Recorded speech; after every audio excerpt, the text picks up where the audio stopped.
welcome to the next Beyond episode of Tarang.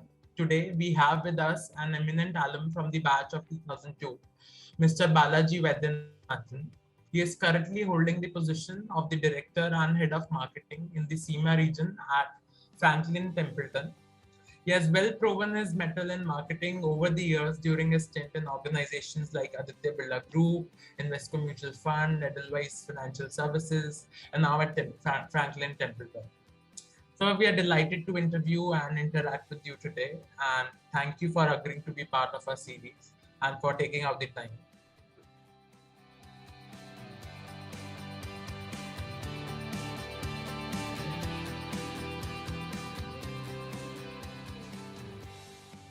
So, sir, given your varied and rich background in the world of marketing, we would love to know about what all developments and disruptions did you face during your career so far? Okay, so, the marketing landscape, much like the business landscape, is constantly changing. I passed out in 2002, joined the Aditya Birla Group as a group management trainee, and after a couple of years of sales experience, I actually moved into marketing. But when I moved into marketing, it was very different. For example, there was TV, there was no OTT. And some of you in a few years will ask, what is TV? So that's how things were.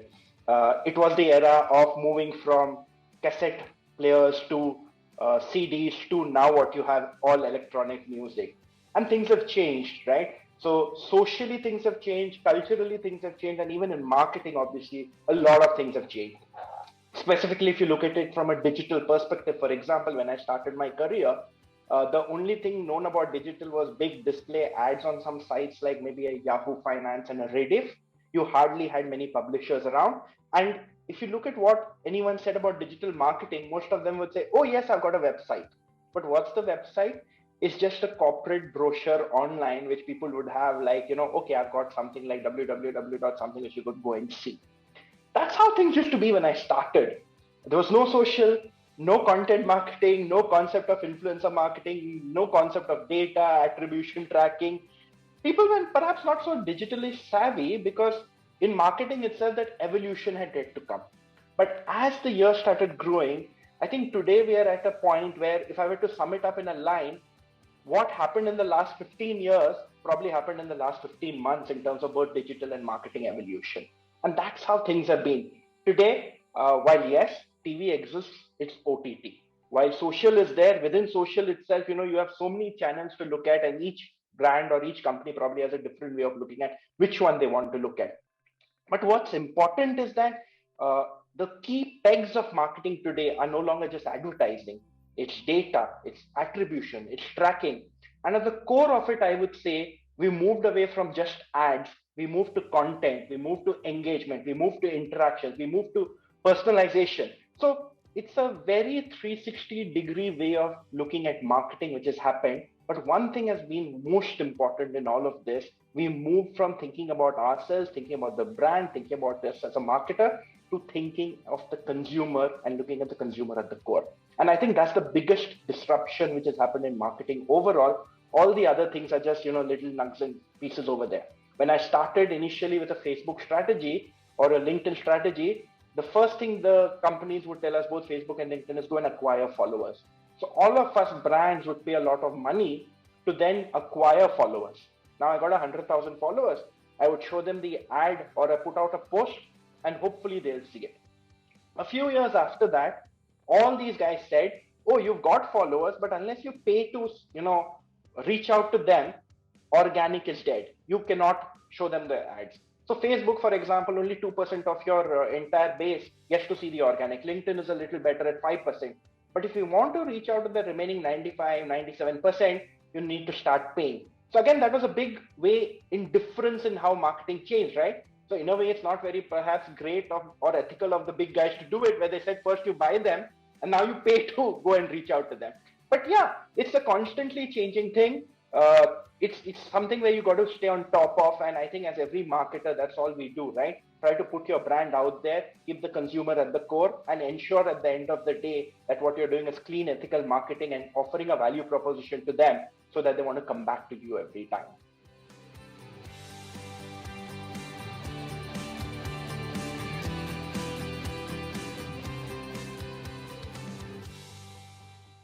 Now, moving to the next question, it is important that as we see in that having a value proposition for the customer is the biggest core competency that company should have in marketing. So, as you have served in India as well as now you're operating in CEEMEA region, so can you explain us what is the meaning of strategic digital footprint and how there's a difference between operating in the CEEMEA region compared to India? Okay, so I'll start with the second part first. I spent roughly 16 years in India across sales and marketing, mostly in financial services, actually all of it in financial services, except for the initial stint as a group management trainee, and then the last close to 2.5, 3 years in the CEEMEA market. India remains one of the world's most attractive and largest retail consumer markets, and nothing can change that. Every marketer's dream, delight, and fear is that of what do we do with our consumers in India. So, if you were to ask me, that's one of the best and most challenging markets in the world to learn from because you've got a variety of consumers, mass affluent, retail, ultra net worth, SMEs, etc., etc. But even with all of that, and you have languages and everything, I'll stick my neck out to say that India offers a lot of depth, but it does not offer a lot of width, which means at the end of the day, the type of products you're selling, the type of consumers you're reaching out to, the personas can all be bucketed within a strict, number of segments, if I were to put it that way. Yes, they go very deep. Consumer preferences, consumer reach, consumer languages, etc. all are different. So there is a lot of depth, but there's not a lot of width. But look at a market like CEEMEA. CEEMEA stands for Central and Eastern Europe, Middle East and Africa. That's around 25 to 30 countries which we're looking at, right? So Africa itself is probably 1 billion. Middle East itself, if you look at the entire with Egypt and everything, is around 450 million people. So it is a lot of people again. And the difference here, however, is that each of those countries within the CEEMEA region are at different stages of their evolution, whether it's financial inclusion, whether it's mutual funds, whether it's asset management, etc. There are different stages of that, thing. And that's what makes it very challenging because while you may not have that depth, you have a lot of width to look at. So if I were to take a few examples, for example, I look at the Poland market. Poland market is a little like India. I think they have around 300, 350 sort of million sort of people there. And if you look at it practically, it's a retail market.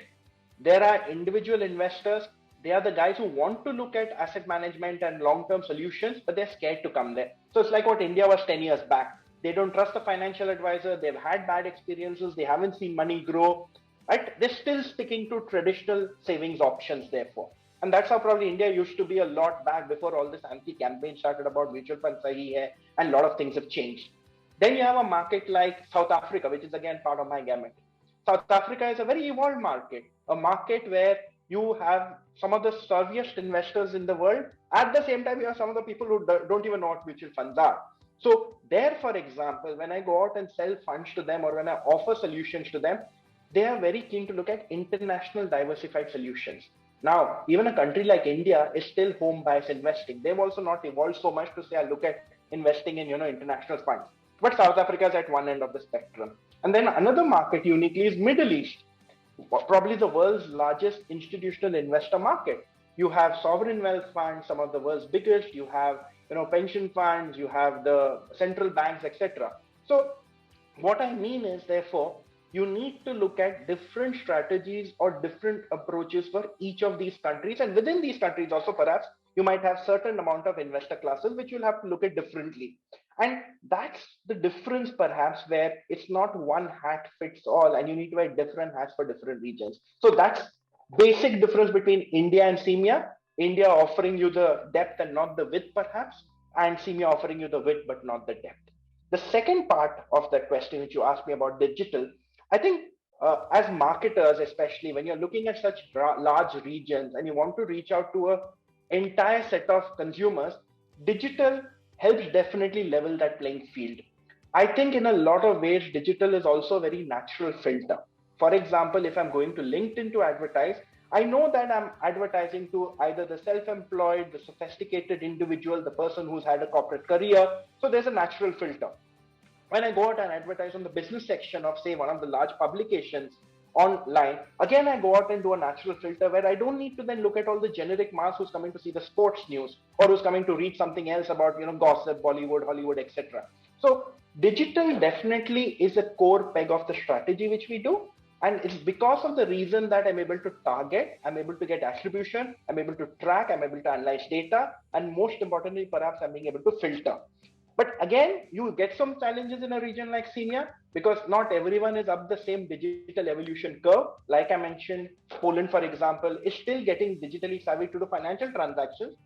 Interestingly, for example, in Poland, they're very comfortable buying Forex online. They're comfortable doing trading in Forex online, but they're not comfortable buying mutual funds or asset management products online. So it's going to take some time. But the way we look at it is the strategic digital footprint is key to establish a strategy or a long-term successful business objective for us in CEEMEA. We do it through a variety of manners. Simplest of them being, looking at your website, looking at online advertising publishers, content partnership with various sort of publications, emailers, social, and all of the other assets to help bring these guys together.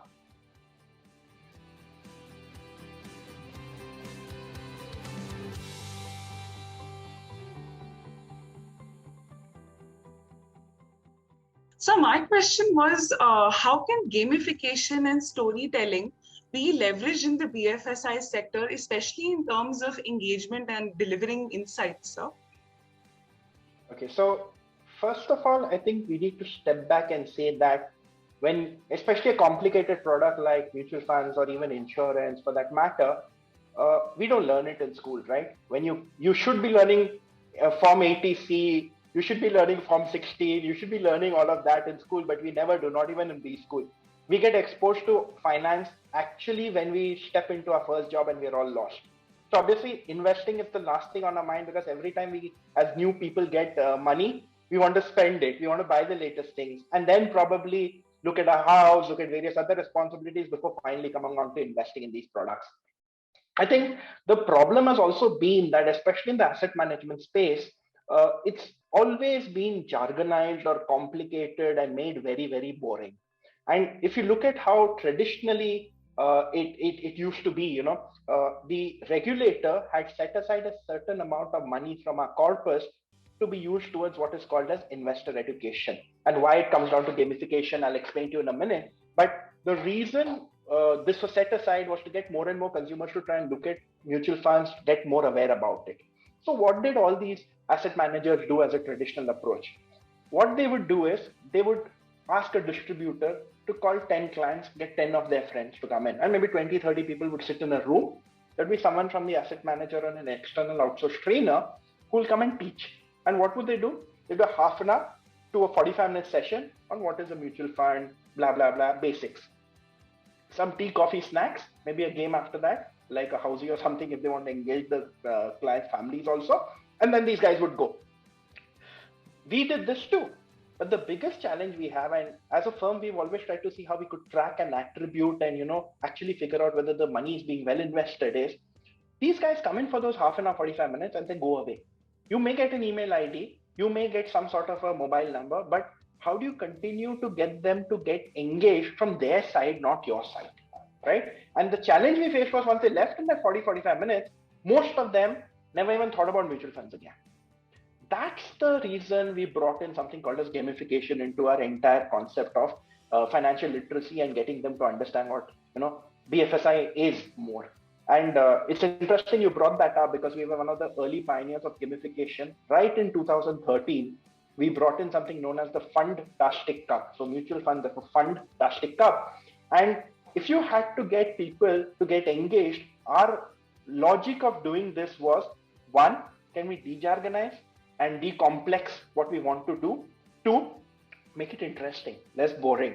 And how do you do that in India? You take something complex and you either use Hollywood, Bollywood, or you use cricket. And what we did was, therefore, we married the quiz online game of mutual funds into entire cricket concept. So it was something which, therefore, we were able to bring one of the passions of India and try and inculcate a little bit into something which has been traditionally seen as very boring or difficult to understand. We launched this. It ran for 6 months. We got tremendous engagement, in fact. And the advantage of doing this was because we were able to monetize or incentivize them with small prizes at every stage and a grand prize at the end. People kept coming back of their own. So we have over 110,000 people in 2013-14, which was like unheard of, playing in this game, participating, spending around 45, 50 minutes, 1 hour, coming back over 6 months, which is very important, rather than that one-off half an hour session in that thing. And that's the reason why we feel gamification is a very important peg, especially for financial services marketers, to decomplex or de-jargonize a very boring and uninteresting subject like mutual funds. You want to read about Bollywood, you want to read about cricket, you don't want to read about mutual funds. And nobody wants to. And that's what we tried to do.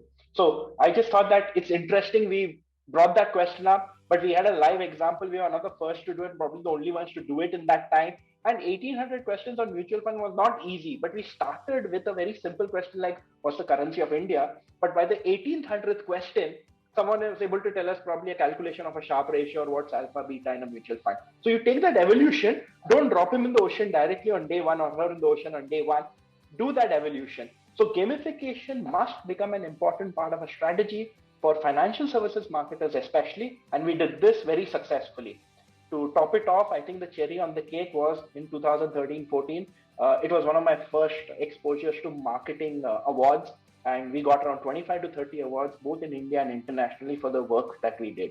So from a fact that we did something unique, and to getting rewarded for it as a marketer is a very good, feel-good factor, because at the end of the day, we are not all working for money. Yes, money is important, but you work for the passion, you work to get recognized, you get to work to get rewarded, and you work most importantly to ensure that what you're doing has an impact on who you're trying to reach out to. And therefore, that gamification worked, and I would advise all marketers to seriously look at considering gamification in their overall marketing strategy.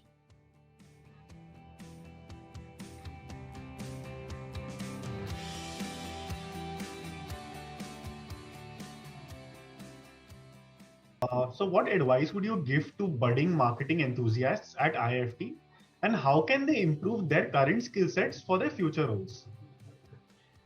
Okay, so I thought about this and I wanted to make it relevant. And while you just said marketing, the first two are marketing, and I've got a third one which is more general, which perhaps is also important for all of you. So let me start with the marketing piece, and I'll try to make it not too long because I know we're conscious of time. All of you have learned marketing or would have learned marketing in year one, right? Philip Kotler talked about 4 Ps: for product, price, place, promotion. Some of you have done services marketing also, you added another 3 Ps, right? People, physical evidences, processes. Everyone knows these 7 Ps. And even I knew these 7 Ps still a few years back. And I thought these were the most important 7 Ps of marketing for any marketer. But I think today, all brands are recognizing that the most important P which is missing and which should be included in the cornerstone of everyone's marketing strategy is P for purpose. Any brand today needs to be built around purpose-driven marketing. And that's something which all of you marketers need to take into account on day one. What does the brand stand for? What is the role the brand can play in the consumer's life? And importantly, how does the consumer, how is he able to associate himself with that brand or identify himself with the brand because of the purpose for which the brand is standing? That's very important. So never forget this. P for purpose, the most important P for marketing. Keep it as the cornerstone of your marketing and brand strategy, and that's how you'll be able to move ahead as a marketer. Second, and this is very interesting because even I used to feel this. People think marketing is all about, oh, I got a great budget, let me make some fancy ad, do some TV, release it. Of course, today it's OTT, so release it on OTT, big screens, etc., right? And everyone's into thinking that's all it is. Advertising is marketing. But that's wrong. I think that it's beyond advertising. Marketing is the brand, and the brand is the core. And most importantly, the brand lives on in all departments and even in the consumer. That means you don't look at it only from your department. Think of it as the brand being the core in sales. Think of it as the brand being core in operations. Think of it as the brand being in the core in products. And most importantly, also think of it that the brand is so important even in customer service. So remember to own it all. Don't think in silos that I'm only a marketer and hence I'm only going to think of this. Think 360. It's not just some fancy logo. It's far beyond that. So own it, be responsible for it, and that's how you'll become a better marketer when you do it. The third and final learning, and this is more for generic as a marketer, as an MBA student for all of you, I'd like to say. So some of you in first year, some of you are in second year. Hopefully, your MBA will do well, you'll do well, and you'll get a good job, maybe even the dream job, a good starting package. Every year I keep reading, oh, the starting packages are keeping on going up, average packages are keeping on going up for IIFT also. So I hope that all of you get that. And that's the value of your degree. That's the value that you'll get the first job with your MBA from IIFT. That's where it all starts. Marshall Goldsmith said, what got you here will not get you there. Keep that in mind. Forget about your MBA degree the moment you start working. I had this chip on my shoulder, which most of us have, IIFT. I had to knock it off. Knock that chip off your shoulder. Get grounded. Get on the ground running. Start hungry. Start foolish again, all over again. And remember, if you want to keep growing, you have to keep learning. And sometimes, remember, you're going to learn from people who may be 10 or 15 or 20 years older than you, no MBA, nothing, or maybe not even from a premium B school, right? We all have that feeling when we start, I'm premium. One, there'll always be someone more experienced and more premium than you. Two, there'll be people who will be not having any premiumness to the B school, but they'll be able to teach you so much. So it's very important that you keep learning, open yourself out to them. Don't think, I've got an MBA, I'm some top. It's over. Now how you will move will determine how well you're doing at your job, how open you're to your experiences, and that's how you'll grow. So that's very important for everyone over there, and I like to say that.